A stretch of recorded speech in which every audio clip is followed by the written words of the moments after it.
Long Beach Airport is celebrating 100 years of aviation history, and in that time, many familiar and famous stories have shaped that history. For the past 100 years, Long Beach Airport has been an integral part of the city's history and has served as an important regional travel hub and gateway to Southern California.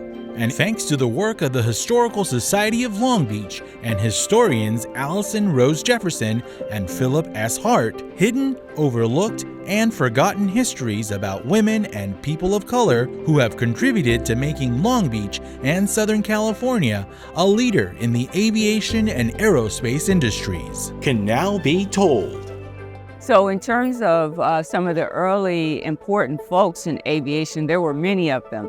Emery Malik, he learned to fly in San Diego with the Glenn Curtiss School of Aviation. And Glenn Curtiss was one of the instrumental people in getting the International Air Show here to Dominguez Hills. So with that, Malik decided to come from Pennsylvania out here to Southern California for flying lessons. So he was the first African American that we know of to fly over the California skies in 1912 when he was finishing up his flight training in San Diego. Tom Gunn is really an interesting character because the fact that he was a first generation born Chinese American from the Bay Area. He took flight lessons in San Diego from the Curtiss School. He went on to help the Chinese government form their Air Force, and he's considered to be one of the pioneers of aviation in the Pacific. Bessie Coleman was the first African-American woman and first indigenous woman to earn a pilot's license. She had to go to France to earn her license on June 15, 1921, because she couldn't find a flying school to teach her to fly here in the United States. It was not easy for Bessie as a black woman or for black men to learn how to fly in the United States because they couldn't find schools that would teach them how to fly.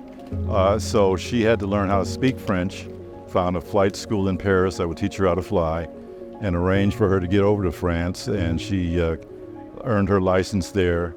But in the United States, it was pretty tough to find a school that would teach a woman or a black person how to fly an airplane.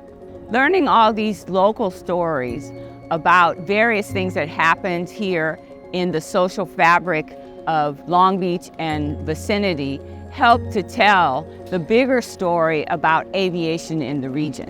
It's a collection of stories that make the importance of the region in aviation.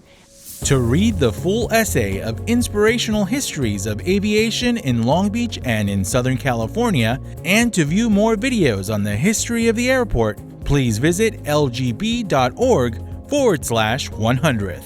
Until next time, I'd like to thank you for joining me on this exploration of Long Beach Airport's 100 years of Long Beach history.